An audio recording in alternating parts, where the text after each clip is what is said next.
ಇನ್ನು ವಾಲ್ಮೀಕಿ ಮತ್ತು ಮುಡಾ ಹಗರಣದ ಬಗ್ಗೆ ಸಿಎಂ ಮಾತನಾಡಿದರು. ಟಿವಿ 9ನ ಸೂಪರ್ ಎಕ್ಸ್ಕ್ಲೂಸಿವ್ ಸಂದರ್ಶನದಲ್ಲಿ ಈ ಬಗ್ಗೆ ಪ್ರಶ್ನೆಗಳನ್ನು ಕೇಳಲಾಯಿತು. ಆ ಸಂದರ್ಭದಲ್ಲಿ ಸಿಎಂ ಅವರು ಒಂದಷ್ಟು ಕ್ಲಾರಿಫಿಕೇಶನ್ ಕೊಡುವಂತ ಪ್ರಯತ್ನ ಮಾಡಿದರು. ಟಿವಿ 9ನ ಸೂಪರ್ ಎಕ್ಸ್ಕ್ಲೂಸಿವ್ ಸಂದರ್ಶನದಲ್ಲಿ ಪ್ರತಿಕ್ರಿಯೆ. ಮುಡಾ ಸೈಟ್ ಹಗರಣ ಏನಿದೆ ಅದರ ಬಗ್ಗೆ ಕೂಡ ವಾಲ್ಮೀಕಿ ಹಗರಣವನ್ನ SIT ತನಿಖೆ ಮಾಡ್ತಾ ಇದೆ. ಹಾಗೆ ಮುಡಾ ಸೈಟ್ ಹಂಚಿಕೆಯಲ್ಲಿ ಯಾವುದೇ ಹಗರಣವೇ ಆಗಿಲ್ಲ. ಇದು ಟಿವಿ 9ನ ಎಕ್ಸ್ಕ್ಲೂಸಿವ್ ಸಂದರ್ಶನದಲ್ಲಿ ಸಿಎಂ ಹೇಳಿದಂತ ವಿಚಾರ. ಸಿಎಂ ಸಿದ್ದರಾಮಯ್ಯ ಮಾತಿಗೆ ವಿಪಕ್ಷಗಳು ಆಕ್ರೋಶ ವ್ಯಕ್ತಪಡಿಸಿವೆ. ಬಡವರ ಹಣ ಲೂಟಿ ಹೊಡೆದಿದ್ದಾರೆ ಅಂತ ವಿಪಕ್ಷದವರು ಕಿಡಿಕಾರ್ತಿದ್ದಾರೆ. ಜೊತೆಗೆ ಮುಡಾ ಹಗರಣ CBIಗೆ ಕೊಡ್ಲಿ ಅಂತ ಕೂಡ ಈಗ ವಿಪಕ್ಷಗಳು ಪಟ್ಟು ಹಿಡಿದಿರು. ವಾಲ್ಮೀಕಿ ಮುಡಾ ಹಗರಣದಲ್ಲಿ ಈಗ ಕದನ ಜೋರಾಗ್ತಿದೆ. ಸರ್ಕಾರದ ವಿರುದ್ಧ ಬ್ರಹ್ಮಾಸ್ತ್ರ ಪ್ರಯೋಗ ಮಾಡ್ತಿವೆ ವಿಪಕ್ಷಗಳು. ಇನ್ನು ವಾಲ್ಮೀಕಿ ನಿಗಮದ ಬಗ್ಗೆ ಕೇಳಿದಂತಹ ಸಂದರ್ಭದಲ್ಲಿ ಅಂದ್ರೆ ಅಲ್ಲಾಗಿರುವಂತಹ ಹಗರಣಕ್ಕೆ ಸಂಬಂಧಪಟ್ಟ ಹಾಗೆ ಪ್ರಶ್ನೆ ಮಾಡಿದಾಗ ಅದಕ್ಕೆ ನಾವು SIT ರಚನೆ ಮಾಡಿದ್ದೀವಿ, ತನಿಖೆಯಲ್ಲಿ SIT ಬಹಳ ಮುಂದೆ ಹೋಗಿದೆ. ಈಗ ED ಅವರೆಲ್ಲ ಮಾಡ್ತಿರಬಹುದು, ಬಟ್ ತನಿಖೆ ಆಲ್ರೆಡಿ ಪ್ರೋಗ್ರೆಸ್ ಆಗಿದೆ.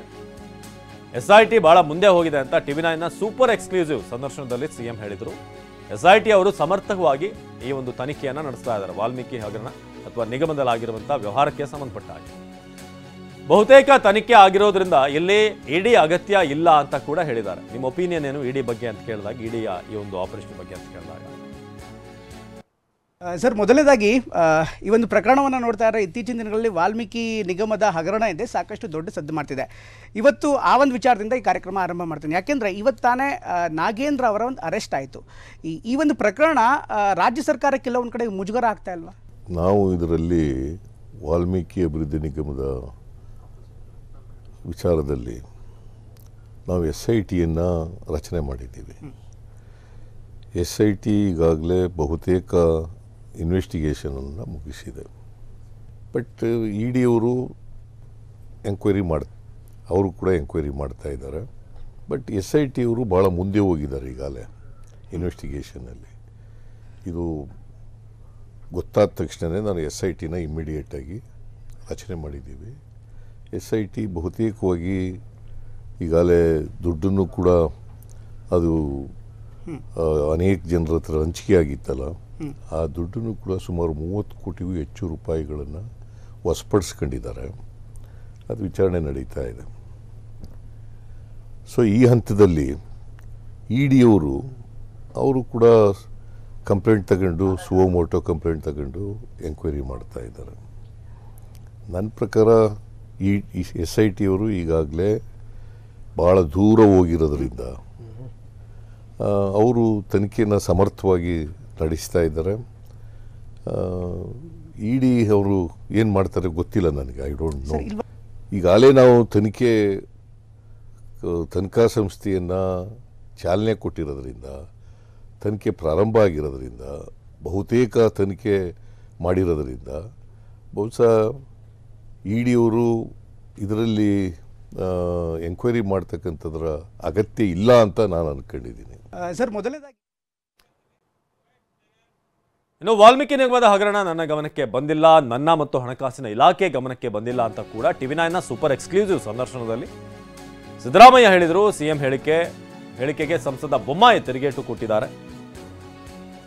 ಸೊ ನನ್ನ ಮತ್ತು ಹಣಕಾಸಿನ ಇಲಾಖೆಯ ಗಮನಕ್ಕೆ ಬಂದಿಲ್ಲ, ಟಿವಿ 9ನ ಎಕ್ಸ್ಕ್ಲೂಸಿವ್ ಸಂದರ್ಶನದಲ್ಲಿ ಸಿದ್ದರಾಮಯ್ಯನವರು ಹೇಳಿರೋದು. ಆದರೆ ಇದಕ್ಕೆ ಬೊಮ್ಮಾಯಿ ತಿರುಗೇಟು ಕೊಟ್ಟಿದ್ದಾರೆ.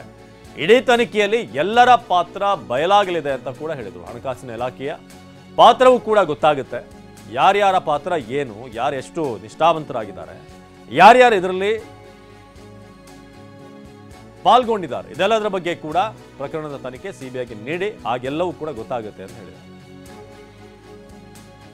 DK ಶಿವಕುಮಾರ್ ಅವರು ಹೇಳಿದಂಥ ಮಾತನ್ನು ಪ್ರಮೋದ್ ಹೇಳ್ತಾ ಇದ್ರು. ಜೊತೆಗೆ ಅವ್ರು ಹೇಳ್ತಾರೆ, DK ಶಿವಕುಮಾರ್ ನೋಡಿ, ಇಲ್ಲಿ ಯಾವುದೇ ಮಂತ್ರಿಯ ಇಲ್ಲಿ ರೋಲ್ ಇರಲಿಲ್ಲ, ಇಲ್ಲಿ ಯಾವುದೇ ಶಾಸಕರ ರೋಲ್ ಇರಲಿಲ್ಲ ಇಲ್ಲಿ ಅನ್ನುವಂಥ ಮಾತನ್ನು ಹೇಳಿದರು. ಅದೆಲ್ಲ ಆಗ್ತಿದ್ದಂಗೆ ಈಗ ED ವಶಕ್ಕೆ ಕೂಡ ಪಡೆದಿದೆ. ನನ್ನ ಪ್ರಶ್ನೆ ಏನು ತಮಗೆ ಅಂತಂದರೆ, ಒಬ್ಬ ಮುಖ್ಯಮಂತ್ರಿಯಾಗಿ, ಒಬ್ಬ ಹಣಕಾಸು ಸಚಿವರಾಗಿ ಏನೇನು ನಡೀತಾ ಇದೆ ಅನ್ನುವಂಥ ಸಂಗತಿ ತಮ್ಮ ಗಮನಕ್ಕೆ ಬರಲಿಲ್ವಾ ಅಂತ? ಇದು ನನ್ನ ಗಮನಕ್ಕೆ ಬಂದೂ ಇಲ್ಲ. ಯಾಕಂದರೆ ಇದು ಬರ್ತಕ್ಕಂಥ ವಿಷಯನೂ ಅಲ್ಲ. ನಾವು ಡಿಪಾರ್ಟ್ಮೆಂಟಿಗೆ ದುಡ್ಡು ಬಿಡುಗಡೆ ಮಾಡಿಬಿಡ್ತೀವಿ, ಅವರು PD ಅಕೌಂಟ್ನಲ್ಲಿ ಇಟ್ಕೊಂಡಿರ್ತಾರೆ. ಸೊ ಅದರಿಂದ PD ಅಕೌಂಟ್ನಲ್ಲಿ ಅವರೇ ಖರ್ಚು ಮಾಡಲಿಕ್ಕೆ ಸ್ವತಂತ್ರರಾಗಿರ್ತಾರೆ. ಇದು ಫೈನಾನ್ಸ್ ಡಿಪಾರ್ಟ್ಮೆಂಟ್ಗೇನು ಬರಲ್ಲ. ಇದು ಪಿ ಡಿ ಅಕೌಂಟ್ನಲ್ಲಿ ಇಟ್ಕೊಂಡಿದ್ದಂಥ ಹಣ. ವಾಲ್ಮೀಕಿ ಅಭಿವೃದ್ಧಿ ನಿಗಮ ಅವರು ಶೆಡ್ಯೂಲ್ ಟ್ರೈಬ್ ಪೀಪಲ್ಗಳಿಗೆ ಅಭಿವೃದ್ಧಿಪಡಿಸಲಿಕ್ಕೆ ಇರ್ತಕ್ಕಂಥ ಒಂದು ನಿಗಮ. ಅಲ್ಲಿ 187 ಕೋಟಿ ರೂಪಾಯಿ ಇತ್ತು. ಆ 187 ಕೋಟಿ ರೂಪಾಯಿನ ಒಂದು ಇದರಲ್ಲಿ ಇಟ್ಕೊಂಡಿದ್ರು, ವಸಂತ ನಗರದ ಯೂನಿಯನ್ ಬ್ಯಾಂಕ್ನಲ್ಲಿ ಇಟ್ಕೊಂಡಿದ್ರು. ಅಲ್ಲಿಂದ ಅವರು ಟ್ರಾನ್ಸ್ಫರ್ ಮಾಡ್ಕೊಂಡಿದ್ದಾರೆ. ನಮ್ಮನ್ನೇನು ಕೇಳಿಲ್ಲ, ನಮ್ಮ ಫೈನಾನ್ಸ್ ಡಿಪಾರ್ಟ್ಮೆಂಟ್ನೇನು ಕೇಳಿಲ್ಲ, ಅವರು ಮಾಡ್ಕೊಂಡಿದ್ದಾರೆ.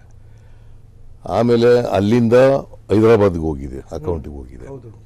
ಫಸ್ಟ್ ಬ್ಯಾಂಕ್ ಅಂತ ಕೋಆಪರೇಟಿವ್ ಬ್ಯಾಂಕ್ಗೆ ಹೋಗಿದೆ. ಆಮೇಲೆ ಅಲ್ಲಿಂದ 18 ಇದನ್ನೆಲ್ಲ ಫಸ್ಟ್ ಬ್ಯಾಂಕ್ ಹೋಗುತ್ತೆ, ನಂತರ ರತ್ನಾಕರ ಬ್ಯಾಂಕಿಗೆ ಹೋಗುತ್ತೆ, ಅಲ್ಲಿಂದ ಈ ಬೆಳ್ಳಿ ಬಂಗಾರದ ಅಕೌಂಟ್ಗಳಿಗೆ ಹೋಗುತ್ತೆ, ಒಬ್ಬ ಕುರಿ ಕಾಯುವವರ ಅಕೌಂಟಿಗೂ ಕೂಡ ಹೋಗುತ್ತೆ, ಎಣ್ಣೆ ಅಂಗಡಿಗಳ ಅಕೌಂಟ್ ಹೋಗುತ್ತೆ. ಅವೆಲ್ಲವೂ ಕೂಡ ನಮ್ಮ ಗಮನಕ್ಕೆ ಬರದೇ ಆಗಿರ್ತಕ್ಕಂಥದ್ದು. ಅದಕ್ಕೋಸ್ಕರನೇ ತನಿಖೆ ನಡೆಸ್ತಾ ಇರ್ತಕ್ಕಂಥದ್ದು. 187 ಕೋಟಿ ರೂಪಾಯಿ ನಲ್ಲಿ 94 ಕೋಟಿ ಅಲ್ಲಿ ಹೋಗುತ್ತೆ. ಆ 94 ಕೋಟಿ ಯಾಕೆ ಹೋಯ್ತು ಏನು ಅನ್ನೋದ್ರ ಬಗ್ಗೆ ಯಾರು ಇದಕ್ಕೆ ಕಾರಣ ಅನ್ನೋದು ಪತ್ತೆ ಹಚ್ಚಬೇಕಲ್ಲ. ಅದಕ್ಕೋಸ್ಕರ ಇನ್ವೆಸ್ಟಿಗೇಷನ್. ಅಧಿಕಾರಿಗಳ ಪಾತ್ರ ಇಲ್ವಾ ಸರ್ ಇದರಲ್ಲಿ? ಅಧಿಕಾರಿಗಳ ಪಾತ್ರ ಇಲ್ವಾ? ಇಲ್ದೇನೆ ಅದಕ್ಕೆ ಎಂಕ್ವೈರಿ ನಡೆಸ್ತಾ ಇರೋದ್ರಿ, ತನಿಖೆ ನಡೀತಾ ಇರೋದೇ ಅದಕ್ಕೋಸ್ಕರ ಅಲ್ಲ. ಯಾರು ಜವಾಬ್ದಾರರು ಇದಕ್ಕೆ, ಯಾರು ತಪ್ಪಿತಸ್ಥರು ಅಂತ ತಿಳ್ಕೊಳ್ಳಿಕ್ಕೋಸ್ಕರನೇ ಎಂಕ್ವೈರಿ. ಈಗ ಅವರು ಮಾಡುವಂತ ಕೆಲಸಗಳಿಗೆ ನೀವು ಉತ್ತರ ಕೊಡಬೇಕಲ್ಲ ಸರ್. ಸರ್ಕಾರದ ಮುಖ್ಯಸ್ಥನಾಗಿ ಪ್ರಶ್ನೆ ಕೇಳಿದ್ರೆ ಉತ್ತರ ಕೊಡಬೇಕಾಗ್ತದೆ. ಸೊ ಹಾಗಂತೇಳಿ ಫೈನಾನ್ಸ್ ಡಿಪಾರ್ಟ್ಮೆಂಟು, ಮುಖ್ಯಮಂತ್ರಿ ಇದಕ್ಕೆಲ್ಲ ಜವಾಬ್ದಾರರು ಅಂತಕ್ಕಂಥ ವಿರೋಧ ಪಕ್ಷದವ್ರು ಮಾತಾಡ್ತಾರಲ್ಲ, ಅವರು ರಾಜಕೀಯವಾಗಿ ಮಾಡ್ತಕ್ಕಂಥ ಆರೋಪಗಳು. ಮೊದಲೇನು ಹೇಳಿದ್ರು, ನಾಗೇಂದ್ರ ಪಾತ್ರ ಇಲ್ಲ ಅಂತ ಕ್ಲೀನ್ ಚಿಟ್ ಕೊಟ್ಟರು. ಈಗ ನಾಗೇಂದ್ರ ಪಾತ್ರ ಇರೋದು ಭಾಳ ಸ್ಪಷ್ಟವಾಗಿದೆ. ಈಗ ಅರೆಸ್ಟ್ ಕೂಡ ಆಗಿದ್ದಾರೆ. ದದ್ದರ ಪಾತ್ರ ಇಲ್ಲ ಅಂದರೂ ಅದು ಕೂಡ ಈಗ ಸಾಬೀತಾಗ್ತಾ ಇದೆ. ನೋಡೋಣ, ಈಗ ಹೆಂಗೆ ಬಗ್ಗದಷ್ಟು ಹೆಚ್ಚಿಗೆ ಸಿಗ್ತಾ ಇದೆ.